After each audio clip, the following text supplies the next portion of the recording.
Assalamualaikum warahmatullahi wabarakatuh.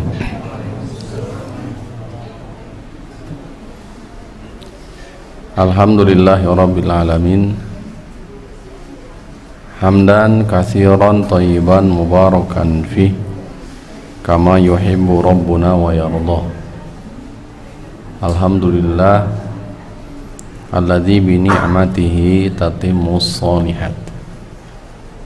Asyhadu an la ilaha illallah wahdahu la syarikalah wa asyhadu anna Muhammadan abduhu wa rasuluhu wa safiyyuhu wa khaliluh. Allahumma sholli ala Muhammadin wa ala ali Muhammad kama shallaita ala ali Ibrahim innaka Hamidum Majid. Wa barik ala Muhammadin wa ala ali Muhammad kama barakta ala ali Ibrahim innaka Hamidum Majid.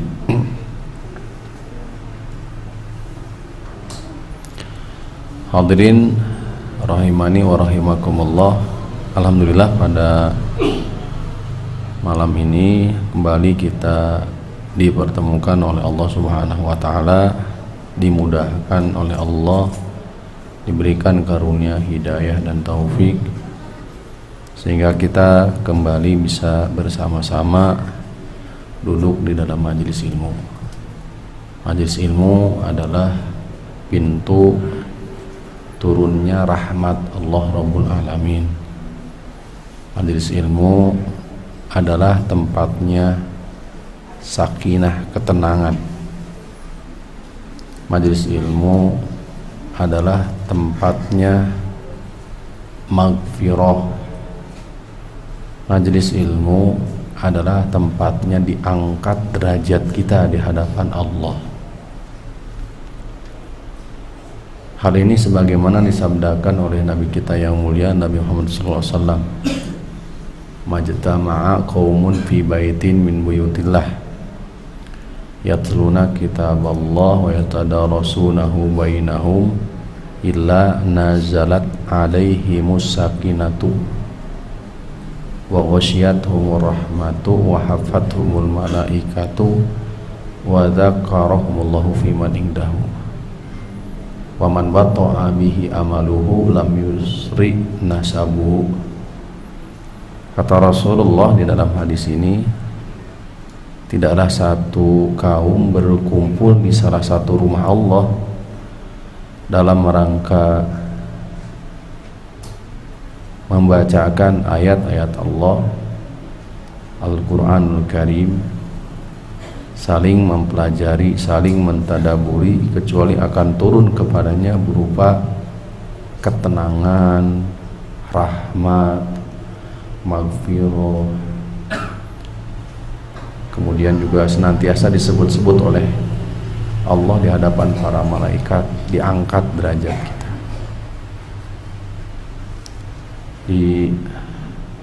Para ulama mengatakan di antara sebab atau dampak buruk, di antara banyak dampak dari dosa itu adalah terhalang dari pintu rahmat.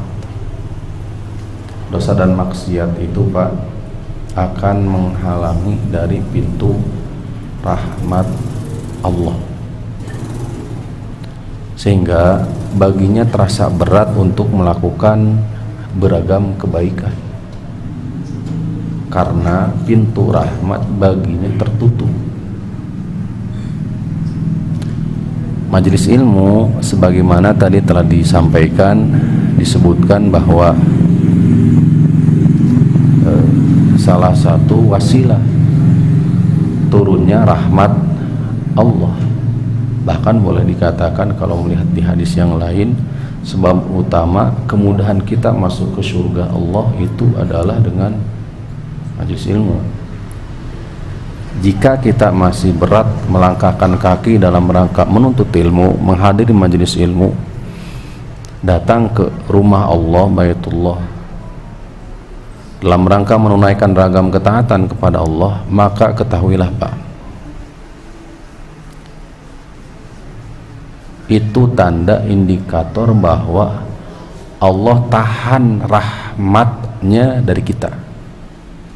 Disebabkan apa? Di situ ada dosa. Jadi kalau kita masih berat dalam rangka melakukan amal soleh, apapun itu bentuknya, tentu salah satunya adalah menghadiri majelis ilmu. Karena isyaratnya tadi di hadis jelas, menuntut ilmu salah satu tempat rahmat. Kalau kita masih berat untuk melangkahkan kaki ke majelis ilmu, itu tanda Allah menutup pintu rahmat. Itu disebabkan oleh apa? Dosa. Ini ngeri ini sebenarnya. Jadi rahmat itu kan sejatinya hal atau sesuatu yang sifatnya maknawi gitu loh, bukan hissi ya, bukan indrawi gitu ya. Tapi hakikatnya indrawi maksudnya adalah itu bisa berhubungan dan berkaitan sebabnya itu. Artinya dosa itu sejatinya penghalang dari apa? Turunnya rahmat Allah Subhanahu wa taala.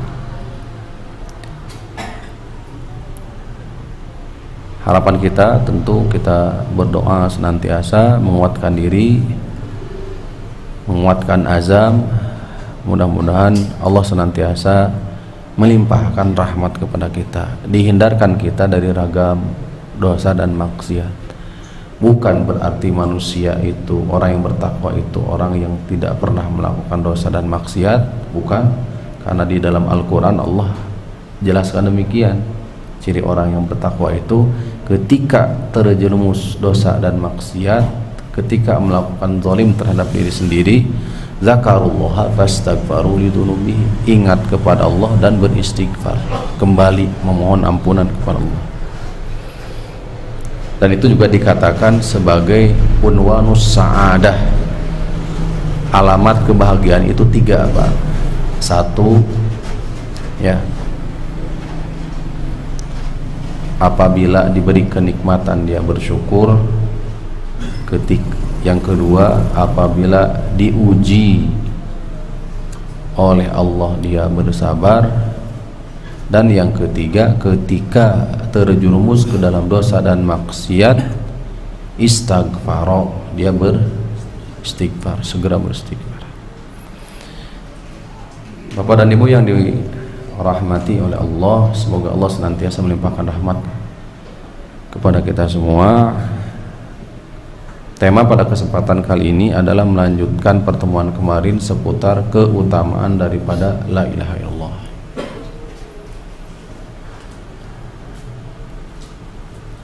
Telah disampaikan di pertemuan sebelumnya bahwa di antara keutamaan la ilaha illallah itu ya, di pertemuan terakhir surah Ibrahim ayat 24, A'udzubillahi minasyaitonirrajim. Daraballahu mathalan kalimatan thayyibatan kasyajaratin thayyibatin asluha tsabitun wa far'uha fis sama' tu'ti ukulaha kulahinin biidznillah. Ila akhir ayat surah Ibrahim ayat 24 ya. Allah telah membuat perumpamaan satu kalimat thayyibah. Kata Ibnu Abbas, kalimat thayyibah yang dimaksud adalah kalimat tauhid la ilaha illallah. Allah telah memberikan perumpamaan kalimah thayyibah, yakni kalimat tauhid, kasyajaratin thayyibatin, seperti pohon yang baik, asluha tsabitun, akarnya kokoh, wa far'uha fis sama', dahannya di langit, tu'ti ukulaha kulahinin, senantiasa memberikan ukulaha makanan atas izin Allah Subhanahu wa ta'ala. Ia senantiasa memberikan manfaat. Kata Ibnu Abbas,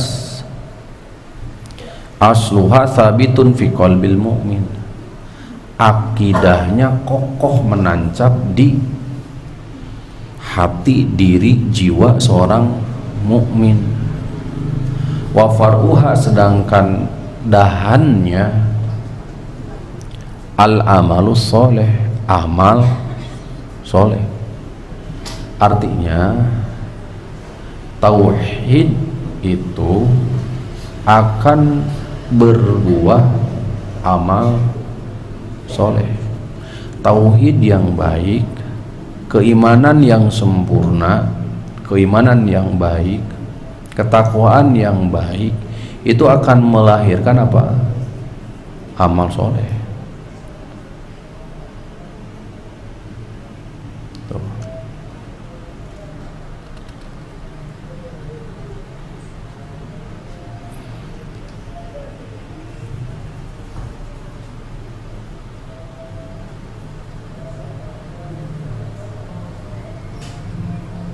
Sha'idun ilallahi azza wa jalla, dia naik menuju Allah azza wa jalla.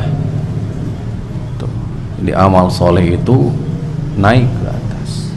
Tapi sudah kita sampaikan ya, ada amal soleh yang tertahan apabila kita masih terikat kezaliman dengan sesama manusia. Di hari Senin, hari Kamis, Allah ya, di hari Senin, hari Kamis, Allah mengampuni, mengangkat amal soleh, catatan amal soleh itu di hari Senin dan hari Kamis. Kemudian Allah ampuni siapa yang dia kehendaki yang tidak melakukan perbuatan syirik. Hanya saja ada di antara mereka yang tidak yang memiliki syahna, permusuhan dengan saudara. Kata Allah, angziru hatta yastoliha, tahan catatan amal kebaikan dia, jangan dulu diangkat sampai mereka berdua berdamai. Jadi hukum asalnya amal, jadi kalau kita runut, tauhid yang kuat, keimanan yang kokoh, ketakwaan yang menancap di dalam hati. Kata Rasul kan at-taqwa hahuna, at-taqwa hahuna, takwa itu di sini, takwa itu di sini, akan berbuah amal soleh, dan amal soleh ini akan menghantarkan kepada Allah. Tuh. Tapi hanya saja ada amal soleh yang tertahan apabila apabila kita masih memiliki pertikaian, permusuhan antara sesama, kezoliman. Makanya ini hati-hati. Kita tingkatkan kualitas iman dan takwa kita tingkatkan amal soleh kita juga, sembari juga kita waspada, hati-hati menjaga, yaitu amal semua amal dengan sesama. Karena dua hal yang banyak memasukkan ke surga itu at-taqwa wa husnul khuluq, takwa dan akhlak yang baik. Inilah dua hal yang banyak memasukkan seorang hamba ke dalam surga. Wallahu a'lam bishawab. Dan sedikit catatan pas belum masuk ya, insyaallah. Di dalam syariat Islam, dalam kacamata Islam, tidak ada perkara yang sepele, kecil, nggak ada. Dalam kacamata Islam, pandangan syariat Islam, nggak ada hal perkara yang sepele, nggak ada. Karena satu zarrah pun dari kebaikan bisa menyelamatkan kita dari api neraka. Demikian pula satu zarrah pun amal kebaikan bisa menghantarkan kita masuk ke dalam surga. Maka Bapak akan menemukan banyak baik Al-Quran atau hadis yang menyinggung masalah ini. Sebut saja tadi Quran surah Az-Zalzalah ya. وَمَنْ يَعْمَلْ مِثْقَالَ ذَرَّةٍ خَيْرًا يَرَهُ وَمَنْ يَعْمَلْ مِثْقَالَ ذَرَّةٍ شَرًّا يَرَهُ. Satu zarrah saja pasti dia akan dapat kembali gitu, baik ataupun buruk.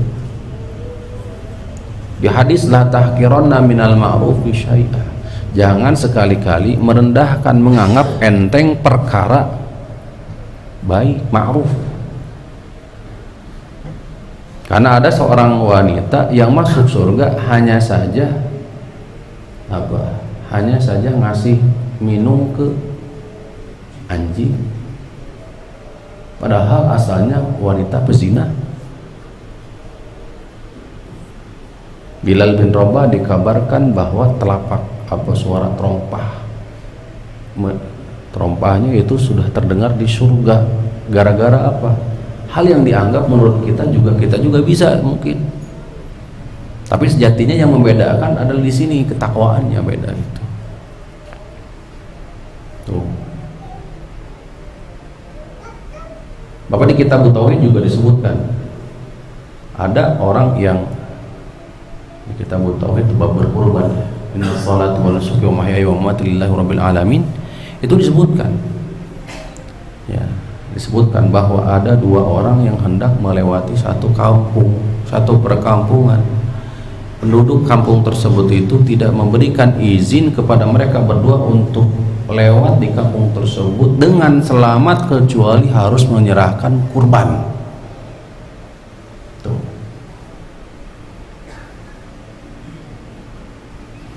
Bukan atas nama Allah. Yang satu berkurban, walaupun hanya kata mereka, walaupun berkurban dengan satu ekor nyamuk atau lalat. Akhirnya yang satu nurut. Tujuannya adalah apa? Ingin selamat. Selamat dari mereka, tapi tidak selamat dari neraka Allah. Itu perkara menurut manusia itu sepele, tapi menurut Allah. Yang satu lagi, nah itu kacamata syariat memandangnya. Ini bukan sepele. Karena tadi inna sholati wa nusuki wa mahyaya lillahi rabbil alamin. Sholat, berkurban itu milik siapa? Allah. Hidup mati milik Allah. Yang sampai akhirnya meninggal. Apa kira-kira faedahnya? Di sini menunjukkan bahwa dalam kacamata syariat nggak ada istilah kecil. Semua dalam pandangan syariat mah gede, Pak. Makanya la tahqiranna minal ma'rufi syai'a, jangan sekali-kali menganggap enteng perkara baik. Jangan. Karena bisa jadi dengan hal tersebut kita masuk surga. Sebagaimana pula jangan kita menganggap enteng remeh dosa. Contohnya tadi ada wanita yang masuk neraka gara-gara ngurung kucing gitu. Dia tahan, dia urung, tidak kasih makan, tidak juga dikencarkan gitu lah. Masuk neraka. Ada juga seorang sahabat yang hanya sebatas pada sehari berjihad dengan Rasul, cuma nyembunyi sedikit aja, gulul kain harta gonimah disakuan tidak mungkin. Neraka, padahal orang menilai kacamata manusia menganggap syahid. Ada seorang wanita senantiasa membersihkan masjid, ketika meninggal bagaimana? Para sahabat karena menganggap hal tersebut itu kecil gitu, akhirnya tidaklah disampaikan kepada Nabi SAW. Ketika Rasul merasa kehilangan seberapa hari, akhirnya bertanya, kemana? Meninggal. Afala adzantumuni, kalian kenapa tidak ngasih tahu aku? Kenapa? Karena Rasul SAW memandang dari sisi kacamata apa? Syariat. Sekali lagi, dalam kacamata syariat gak ada istilah kecil, remeh, gak ada. Ini nih harus betul-betul diubah, Pak. Ya, sisi pandang kita itu harus mulai berubah, harus diubah. Sehingga kalau kacamata kita syariat, ketika ada orang yang melakukan kebaikan, maka bagaimana? Munculnya fastabiqul khairat di situ. Bukan hasad, bukan dengki, bukan meremehkan, merendahkan.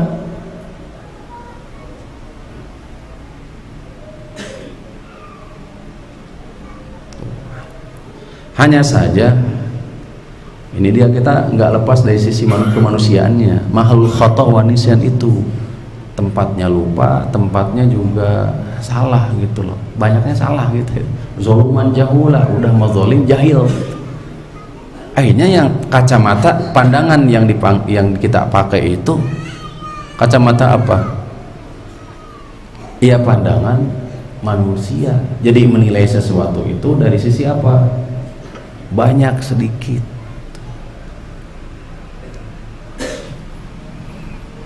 Coba aja lihat amalan yang paling dicintai oleh Allah kan adwamuha wa in qalla, dawam walaupun sedikit, karena memang yang dipandang oleh Allah bukan banyaknya, tapi apanya? Istiqomahnya dalam kebaikan. Wallahu ta'ala. Saya kira hal ini perlu untuk disampaikan Bapak-bapak. Ini mengingatkan terutama untuk diri pribadi, juga untuk Bapak-bapak semua, Bapak-bapak, Ibu-ibu ya. Jadi sekali lagi, akidah yang kokoh akan melahirkan amal soleh. Amal soleh inilah yang akan menghantarkan kita ke atas, pahala itu diangkat. Tapi sekali lagi, ada pahala yang justru tertahan apabila muamalah kita buruk dengan sesama. Jadi jangan tong diremehkan gitu lah. Muamalah dengan sesama paling ribet justru. Allah Maha Ghafurur Rahim kan itu ya. Manusia 7 turunan. Terkadang jangan dibatasi kalau kaum muslimin 3 hari 3 malam sudah. Wa khairuhuma, dan sebaik-baik dari mereka berdua man bada'a bisalam, siapa yang pertama kali memulai mengucapkan salam. Tuh kalau ada kita permusuhan dibatasi syariat, dah hafal syariat juga. Manusia mah memang apa istilahnya emosian gitu ya, kadang cepat tertutup akal sehat teh, maka dibatasi 3 hari sugan we berubah tuh, itu syariat tuh. Hadirin rahimani wa rahimakumullah, di antara keutamaan daripada kalimat tauhid la ilaha illallah yang lainnya,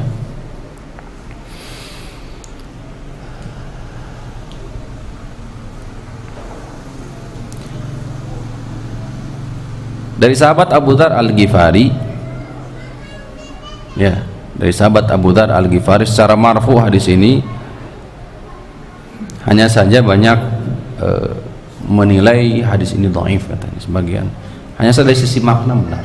Pertama, kata beliau, ahsanul hasanati, la ilaha illallah itu adalah sebaik-baik kebaikan atau seutama-utamanya kebaikan adalah kalimat tauhid la ilaha illallah. Hadis-hadis yang menguatkan ini banyak banget, Pak. Wahiyya tamhuz dzunuba wal khotoya, dan la ilaha illallah juga adalah tamhu az-dzunuba, menghapus dosa dan kesalahan. Jadi kalimat tauhid itu menghapus dosa dan kesalahan. Maka kuncinya adalah apa? Kuatkan akidah kita, tauhid kita. Sebagaimana di pertemuan yang sebelumnya dibahas tentang bab syafaat. Ya, izin Allah terhadap pemberi syafaat dan ridho Allah terhadap orang yang menerima syafaat itu terikat dengan apa? Tauhid. Illa man ittakhadha inda rahmani ahda illa man syahida bil haqqi wa hum ya'lamun. Ahda itu tauhid, al haq itu tauhid juga.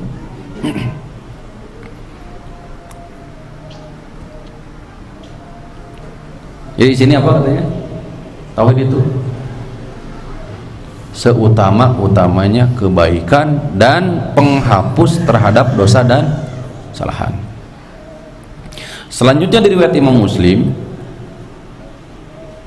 disebutkan kalimat tauhid itu atau sababun, sebab an-najata, sababun najati, sebab keselamatan dari neraka, sababun najati minan nari, sebab selamat dari neraka itu adalah kalimat tauhid. Ketika Rasul sallallahu alaihi wasallam mengutus Sariyah itu pasukan dengan jumlah kurang lebih sekitar 400 berkuda. meriwayatkan hadis Rasulullah, umirtu an uqatilan nas, ketika Rasul hendak memerangi satu kaum, maka ditunggu di kaum tersebut ada yang azan atau tidak, ditahan. Jika ada yang azan maka kembali, jika tidak terdengar ada yang azan, agoro, menyerang, diserang. Nah, di kisah ini anna Nabiya sallallahu alaihi wasallam sami'a muadzinan, mendengar ada seseorang yang azan. Dan ternyata yang azan itu siapa? Pengembala kambing. Kampung itu diselamatkan dari serbuan kaum muslimin disebabkan oleh siapa? Seorang budak yang azan.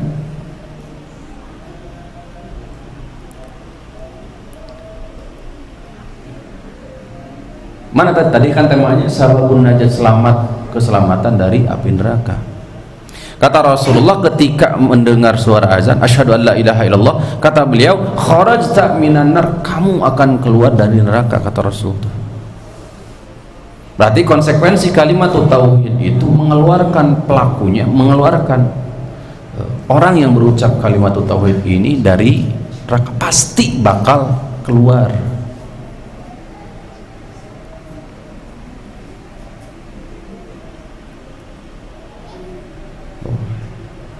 Di dunia tadi prakteknya tadi satu kampung selamat dari serangan, menunjukkan kalimat tauhid itu menyelamatkan bukan saja di akhirat nanti, tapi juga di mana? Di dunia juga.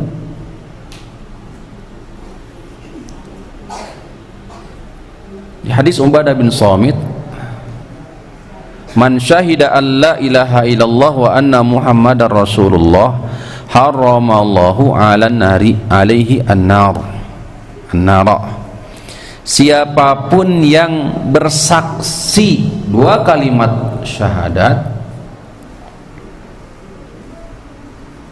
haramallahu alaihi an-nar, Allah haramkan baginya neraka.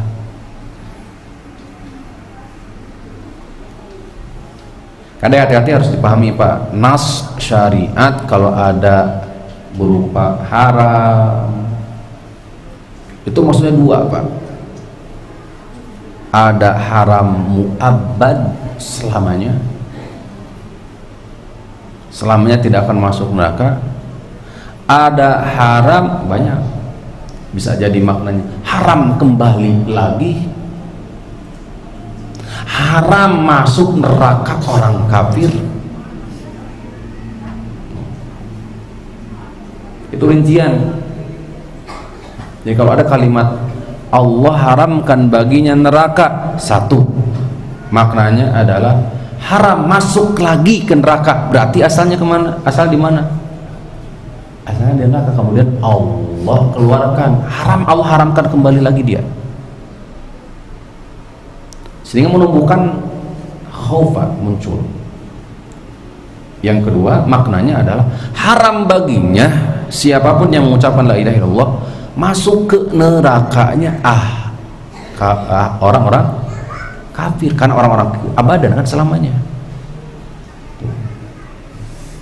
Artinya tidak menutup kemungkinan kita juga diancam masuk dulu kemana?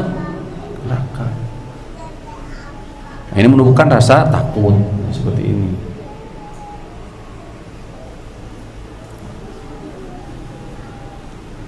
Karena di nas al-nas itu akan ada istilah, ada wa'id, ada wa'ad, ada ancaman, ini ancamannya, ada ancaman, ada juga apa istilahnya, apa wa'adun itu semacam motivasi atau janji gitu loh, pasti seperti ini, pasti akan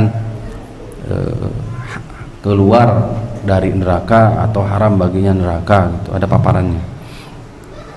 Akhriju minan nari man qala la ilaha illallah wa kana fi qalbi misqala dzarratin min imanin, keluarkanlah siapapun yang ada di dalam neraka itu siapa yang mengucapkan la ilaha illallah walaupun keimanannya hanya seberat misqala dzarrah, biji sawi sebesar dzarrah min iman, dari keimanan.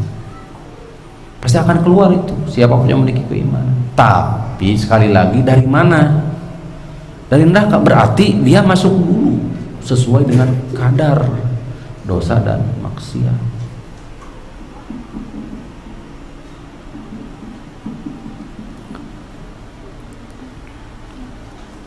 Selanjutnya, sababun duhuli al jannah, sebab masuk ke dalam surga.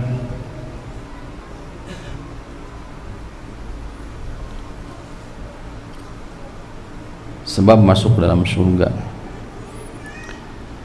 Di hadis yang sahih, Imam Bukhari, Imam Muslim meriwayatkan, ya, asyhadu an la ilaha illallah wa anni rasulullah la yalqallaha bihima abdun, tidaklah seorang hamba berjumpa dengan Allah dengan membawa keduanya, yaitu dua kalimat syahadat, ghairu syakin, tidak didasari dengan keraguan, yakin dia, illa dakhalal jannata, kecuali dia akan masuk ke dalam surga. Nah, harus dipahami bapak-bapak, masuk surga ada dua. Ada masuk surga secara langsung atau cepat. Ada masuk surga terlambat. Kamana heula? Nah itu nas-nas dalam Al-Qur'an itu hadis ya. Tapi di sini dijanjikan pasti akan masuk surga, hanya saja ya nanti tergantung.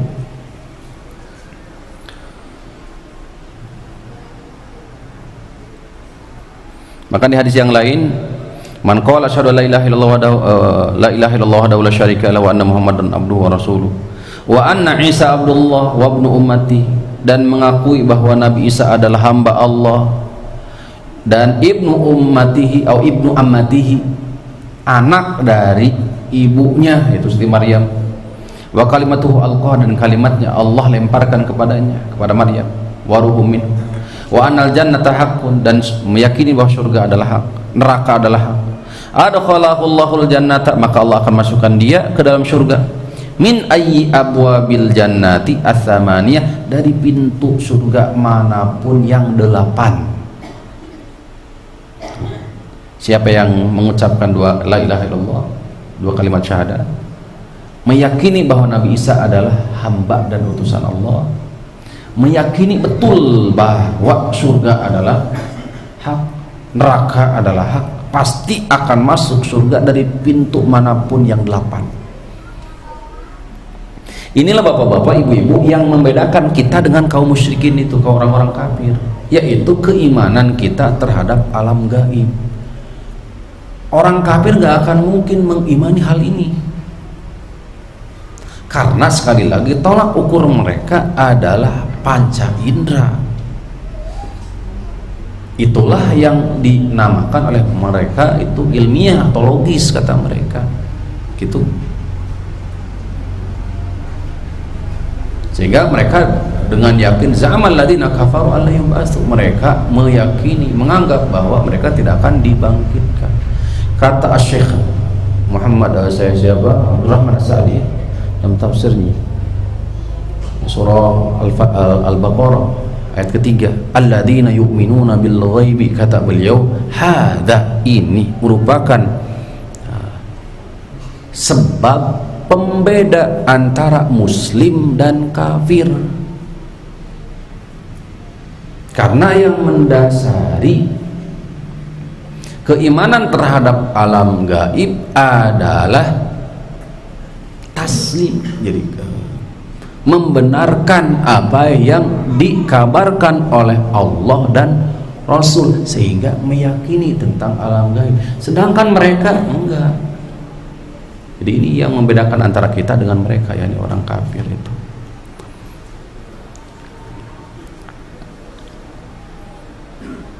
Selanjutnya,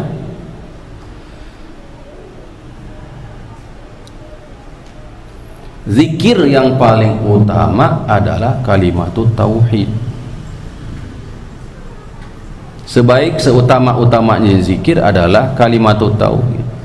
Wa asqalu syai'in fi mizanil abdi yaumal qiyamah, sekaligus timbangan bagi seorang hamba yang paling berat kelak di hari kiamat. Jadi catatan amalan yang paling berat adalah kalimat tauhid. Imam Ahmad meriwayatkan dari Abdullah ibn Amr bin As, anna Nuhan alaihi salam qala libnihi inda mautihi, Nabi Nuh alaihi salam berkata kepada putranya ketika hendak mati, amuruka bila ilaha illallah, aku perintahkan kamu, aku nyuruh kamu untuk mengucapkan la ilaha illallah. Fa innas samawati sab'a, karena sesungguhnya 7 lapisan langit, wal ardina sab'a, 7 lapisan bumi, walau wudi'na fi kaffatin, jika ditimbang diletakkan di satu pucuk timbangan, wa wudi'at la ilaha illallah fi kaffatin, kemudian kalimat la ilaha illallah tadi diletakkan di satu pucuk timbangan lagi, la rajahat bihinna la ilaha illallah, akan lebih kuat la ilaha illallah, lebih berat kalimat la ilaha illallah ketimbang 7 lapisan langit dan bumi. Walau anna samawati sab'a wal ardina sab'a kullun khilqatun mubhamatun la tadmanathu. Nah, la ilaha illallah. Kemudian ketika berbicara bahwa la ilaha illallah itu zikir yang utama, Nabi Musa alaihissalam mengatakan, ya Rabbi, wahai Rabbku, alimni syai'an adkuruka wa ad'uka bihi, tolong ajarkan kepadaku satu zikir, sesuatu di mana dengannya aku senantiasa mengingatmu, berdoa kepadamu. Qala ya Musa, wahai Musa, qul la ilaha illallah, ucapkanlah la ilaha illallah. Qala la ilaha illallah. Nabi Musa langsung mempraktekkan la ilaha illallah. Kata beliau apa? Innama uridu syai'an tahussuni bihi, sesungguhnya aku menginginkan kalimat khusus, karena dianggap kalimat la ilaha illallah, kalimat tauhid itu sesuatu yang lumrah dan biasa. Ini siapa? Ini Nabi Musa alaihissalam gitu loh. Kamu kita gitu lah, dengan jauh banget dari sisi tinjauan keimanan. Kata Nabi Musa alaihissalam, ya Rabbi kullu ibadika yaquluna hadza, wahai Tuhanku, seluruh hambamu mengucapkan ini. Ya Musa, qul la ilaha illallah, wahai Musa, qul, ucapkan la ilaha illallah.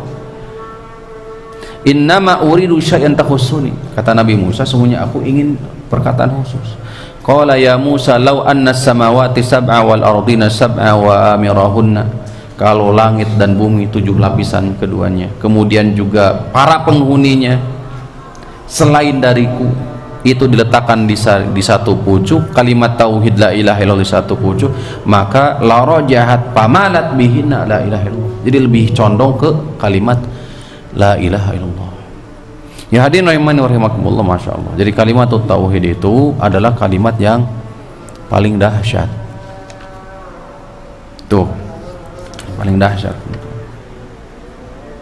Nah, dari sini berarti ada PR bagi kita, yaitu memperdalami makna, syarat, rukun, kemudian juga konsekuensi daripada kalimat tauhid la ilaha illallah ini. Karena bukan hanya saja di lisan, tapi juga harus berbuah apa? Tadi amal soleh tadi, berbuah amal soleh. Jangan sampai kita berikrar la ilaha illallah, tapi ketika ada hajat kebutuhan larinya justru kepada selain Allah. Ini kontradiktif dengan apa yang kita ucapkan tentunya. Nah, wallahu taala ala wa a'lam.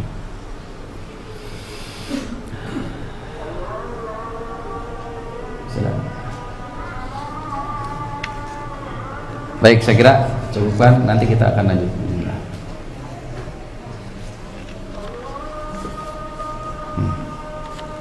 Wassallallahu ala nabiyina Muhammadin wa ala alihi wa sahbihi wasallam.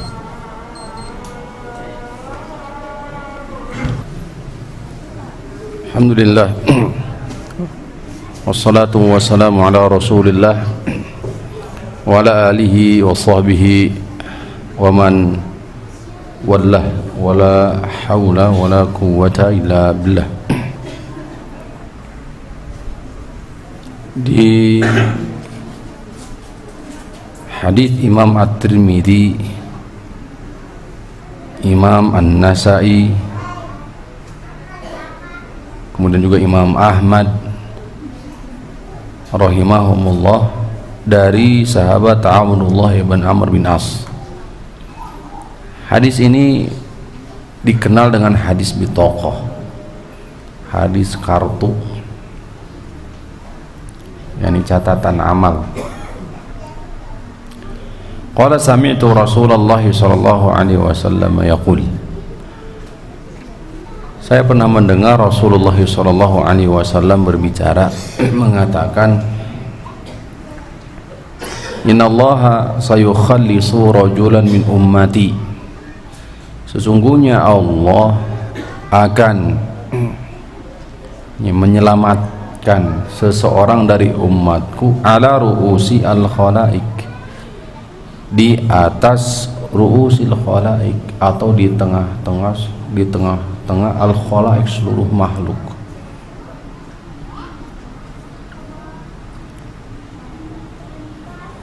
Yaumal qiyamati, kelak di hari kiamat. Bayan syuru alaihi tis'atan wa tis'ina sijillah, maka diserahkanlah catatan amalan. Karena nanti bapak-bapak, ibu-ibu, di pembahasan kandungan iman terhadap hari kiamat yang disebutkan oleh musannif penulis rahimahullah taala sampai 17 poin. Salah satunya adalah nasrus suhub, setelah maji'u as-suhub wal ashhad, setelahnya suhub, catatan amalan itu didatangkan, kemudian didatangkan berikut dengan saksi syahadatul a'dha, berikut juga persaksian dari seluruh anggota badan kita, barulah suhub tersebut itu dibagikan, sehingga manusia terbagi menjadi dua, ashabul yamin wa ashabul shimal, jadi kelompok kanan, kelompok kiri. Nah, hadis yang sedang kita kisahkan ini, kita sampaikan ini, menceritakan dikala seorang hamba menerima catatan amal, maka diserahkan kepadanya itu tis'atan wa tis'ina sijillah, 99 bitokoh catatan, catatan amalan. Kullu sijillin mislu maddil basar, satu catatannya itu adalah mislu, semisal madul basar, madal basar, sejauh mata memandang. Isinya adalah keburukan gitu, catatan amal buruk. Yaqulullahu ta'ala, kemudian Allah berkata, mengatakan kepada orang ini, atunkiru min hadza syai'a, apakah ada yang kamu inkari dari catatan ini? Insyaallah ya. Adzalamaka katabatai al-hafidhun, katabati al-hafidhu, apakah telah melakukan kezaliman para malaikat yang mencatat amal? Apakah telah melakukan kezaliman para malaikat pencatat amal kepadamu? Fayaqul, maka orang ini mengatakan, la ya Rabbi, wahai Rabb, tidak. tidak mengingkari, tidak pula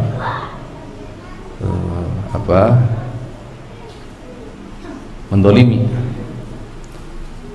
Fayaqul afalaka uzurun, apakah kamu punya uzur ketika kamu melakukan ini? Qala fayaqulu, dia mengatakan la ya Rabbi,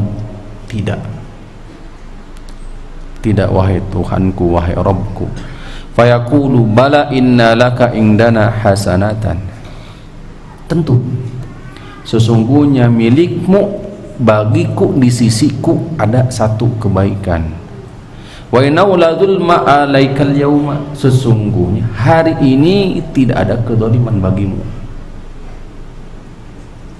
Karena sebagaimana disebutkan di hadis juga bahwa la tu'addunal huquq, hak-hak itu nanti di hari kiamat itu akan dikembalikan.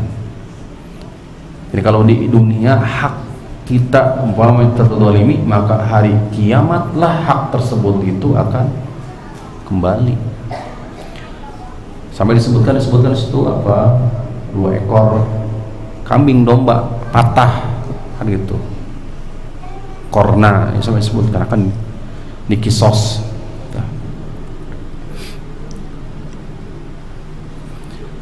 Kemudian wa yukhraju bitaqatan fiha asyhadu an la ilaha illallah wa asyhadu anna muhammadan abduhu wa rasuluh. Kemudian dikeluarkanlah bitaqah, kartu yang isinya 2 kalimat syahadat, asyhadu an la ilaha illallah wa asyhadu anna muhammadan abduhu wa rasuluh. Fayaqul uhdur wazanaka, coba hadirkan timbangan. Nanti kita akan membahas bahwa timbangan itu, nah yang ditimbang itu 3 jenis Pak. Satu bitokoh, yaitu catatan amalan kita. Yang kedua adalah jenis amalan itu sendiri, nanti akan ditimbang. Sholat akan ditimbang, tilawah Al-Quran nanti akan ditimbang. Kemudian yang ketiga adalah badan kita sendiri yang akan ditimbang. 3. Kata Allah SWT, uhdur wazanaka, datangkan timbanganmu. Fayaqulu ya Rabbi ma hadhil bitaqatu, wahai Tuhan, ini pesimis dia, Masya Allah, wahai Tuhanku, wahai Rabbku, ma hadhil bitaqah, ma hadhil sijilat, kartu ini tidak sebanding dengan sijilat, catatan ini sejauh mata memandang tadi. Fa innaka, kata Allah SWT, faqala fa innaka la tuzlam, engkau sesungguhnya hari ini tidak akan pernah terzalimi. Qala fatudau sijilatu fi kaffatin, akhirnya diletakkanlah sijilat, catatan-catatan amalan dia di satu pucuk dari timbangan. Kemudian wal bitaqatu fi kaffatin, dan satu pucuk lagi berisi dengan bitaqah yang isinya 2 kalimat syahadat. Fatashat sijilatu wa thaqulat al bitaqatu, akhirnya apa? Sijilat, catatan-catatan amal keburukan tadi yang panjang terangkat dan lebih berat bitaqah. Wala yuskilu masmillahi ta'ala syai'un, tidak ada yang lebih berat menandingi terhadap nama Allah apapun. Hadis asyhadu an la ilaha illallah. Maka Bapak-bapak, Ibu-ibu, apa kira-kira faedah dari hadis ini? Kemudian hubungkan dengan kalimat tauhid. Kira-kira apa? Apa faedah dari hadis ini? Kemudian munasabah kaitan dengan pembahasan kita, yaitu keutamaan la ilaha illallah. Apa? Ada yang mau berbagi? Jelas ya, insyaallah, menunjukkan betapa besarnya nilai pahala dari apa? 2 kalimat syahadat, kalimat tauhid. Nanti barangkali syahadat seperti apa? 2 kalimat. Pertanyaan berikutnya adalah bagaimana caranya agar 2 kalimat syahadat itu seberat timbangan ini? Kan keimanan kan bertingkat-tingkat. Tuh. Ingat, pernah kita sampaikan juga, ada yang masuk ke dalam neraka itu dan dia dikenal sebagai duat, bahkan penyeru. Semua orang mengenali dia, akan tetapi hanya saja apa? Ucapan atau amal perbuatan bertolak belakang dengan ucapan, sehingga bisa jadi kalimat tauhid la ilaha illallah itu tidak bermanfaat bagi kita jika amal perbuatan kita bertolak belakang dengan kandungan daripada kalimat tauhid ini. Sehingga wajib bagi kita untuk memahami kalimat tauhid la ilaha illallah. Saya kira Bapak-bapak, Ibu-ibu, untuk kajian di malam ini saya kecukupan. Mudah-mudahan poin intinya sudah dapat. Ya, kita masuk nanti di pertemuan berikutnya, masuk di pembahasan rukun, syarat, kemudian makna kalimat tauhid. Jadi makna, syarat, dan rukun kalimat tauhid ini. Demikian barangkali apa yang bisa kita sampaikan pada kesempatan kali ini. Semoga yang sedikit ini menjadi wasilah bertambah keimanan, ketakwaan kita kepada Allah Subhanahu wa taala, menguatkan amal soleh kita semua, menjadi motivasi untuk beramal soleh. Subhanakallahumma rabbana wa bihamdika asyhadu an la ilaha illa anta astaghfiruka wa atubu ilaik. Wa akhiru da'wana alhamdulillahi rabbil alamin. Wassalamualaikum warahmatullahi wabarakatuh.